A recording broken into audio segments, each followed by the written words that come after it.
Hey friends, welcome back to A Reader and a Cinephile. December's here, which means we've hit the final episode of 2025.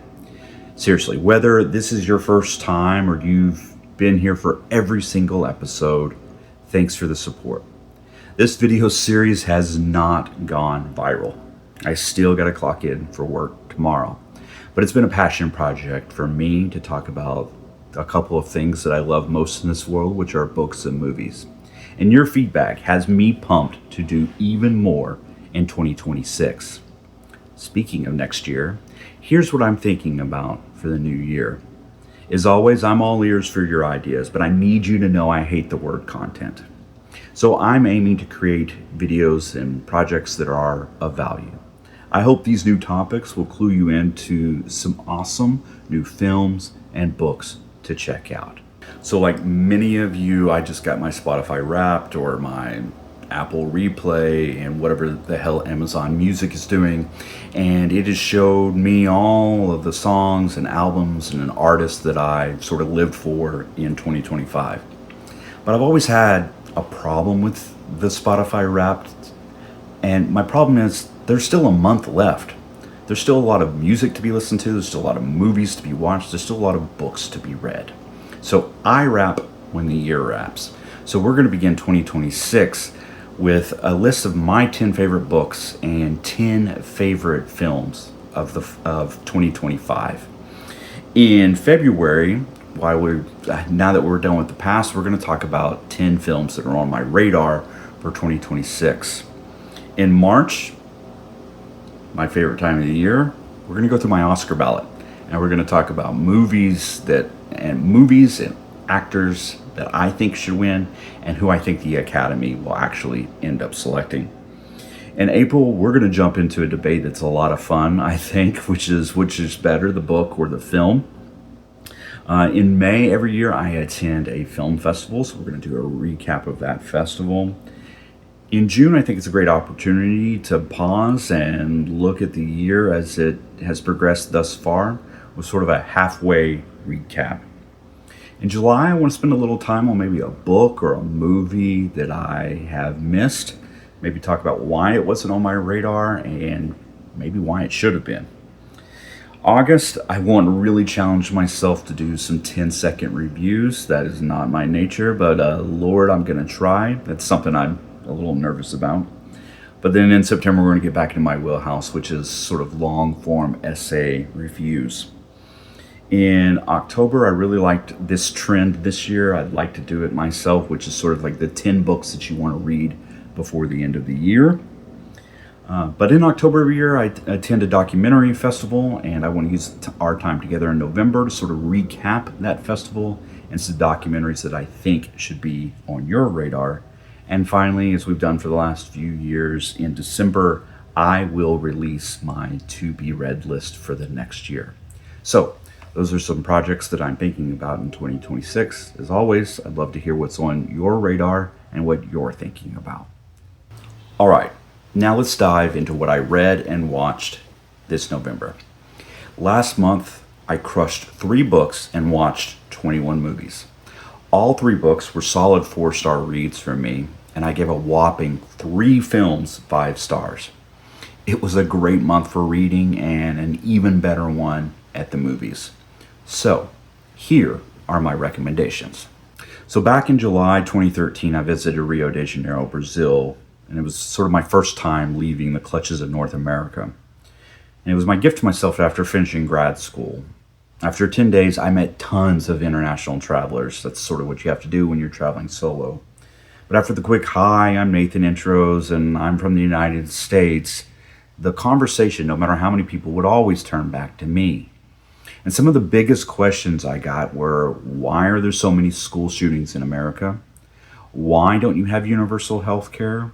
Why is the U.S. so expensive? And how does it feel knowing your government is spying on you? Now, that last one totally stumped me. See, Edward Snowden had just leaked documents, and those documents had just started hitting the press a month earlier in June. The whole world was finding out about the scale of the U.S. government's mass surveillance program. This program included collecting phone records and details on a program called Prism, which got a lot of our data from major internet providers and companies.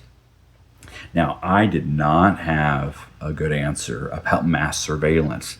I'm on vacation, but I definitely felt embarrassed, disappointed, angry, and completely betrayed by my own government. But I also got super curious. Who was Edward Snowden? Knowing what the US government was capable of, what kind of person would actually take on that Goliath? And how did he even pull it off?